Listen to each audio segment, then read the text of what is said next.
This AgVision program is made possible through the generous support of Syngenta Seeds NK brand. The results you need, the freedom to choose. And by Farms.com. Ag news, market prices, ag careers, and farm real estate. You'll find it all at Farms.com. Trends are the key to understanding consumer preference. In the food business, economic indicators such as higher incomes and increasing single-person families are expected to significantly change the types of food products farmers will supply. To bring the food trends picture into focus, Kevin recently spoke with Randall Westgren from the University of Illinois.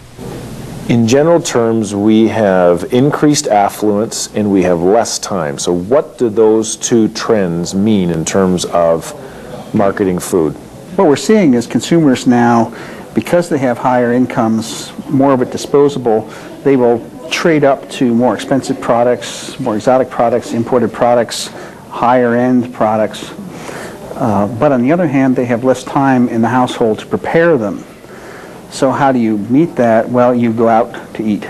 So the food service sector becomes the place where we can simultaneously trade up but not have the time cost that we would normally have in preparation, consumption, cleanup, and the other things associated with traditional food consumption. Sure.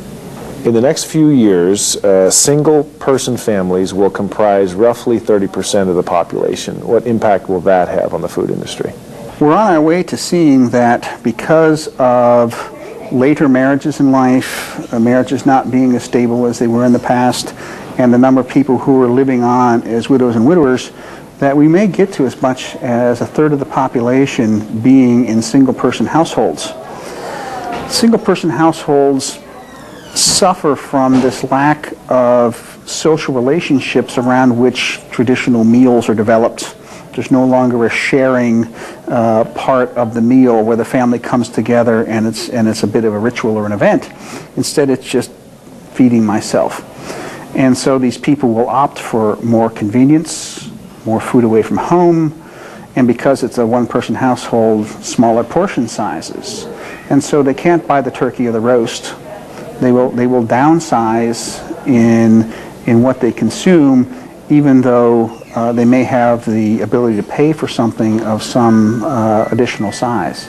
Another significant trend is the overall growth, especially in Asian population and Hispanics in some cases. What will that mean to the food industry? It's actually got several layers of consequence for us. In the first, we have these new ethnic populations, the first generation people who want to use Canadian products in a familiar ethnic way. And sometimes it's very direct, very easy to do, but sometimes it means adapting the product here in Canada to traditional methods of cooking and so on. What we see happening after a generation or so is that we start seeing a diffusion of these cuisines, these preparation methods, these products out into the rest of the population. The rest of us learn how to make a good curry. Not as good as the original, yeah. But we're learning more. We appreciate it because we eat it in the restaurants, we try it at home. It's now available in the supermarkets for us to try. And so in the end, we have expanded the use of perhaps Canadian beef as an example in different cuisines, and then it's come back to us in different ways we can prepare it ourselves.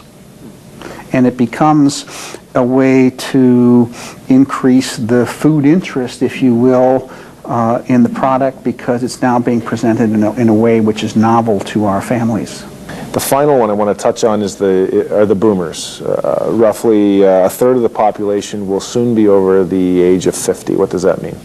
Having the relatively large group of over 50 people where we are at income earning maximums for our careers in that period between the time we're 50 and the time we resign, retire, or change to a later career that we might do at the age of 65.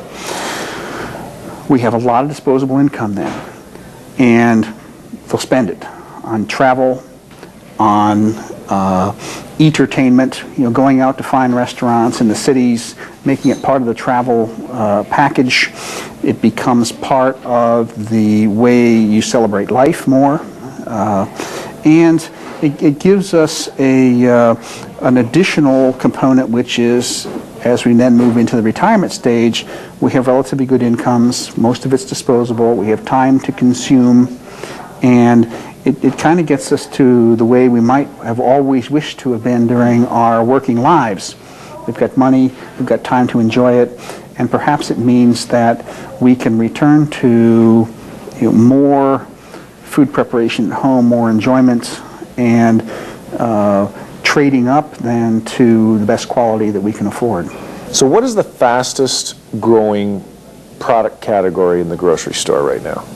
Right now, the fastest growing sector appears to be those products which we call indulgence, variety, or enhanced, where we're really looking at things which are not about basic nutrition. It may be not potatoes, but it may be a highly elaborated potato product which is different. It may have an ethnic basis. It may have some high-end thing. It will include fine wine. It will include snack foods. It will include many beverages. It will also include fine cheeses and things like that that we buy not because it's a dairy product, but because it's a taste sensation or an indulgence that we have. And whether that's happening at the center of the store in the manufactured grocery products, where this has been an important element for many years, or whether it's happening in the fresh parts of the store where I don't think we've caught on to it as rapidly. The dairy case does it a bit with the yogurts and some of the specialty processed products like that, but I don't see it as much in the meat case. I don't see it as much in the produce as the implication would offer.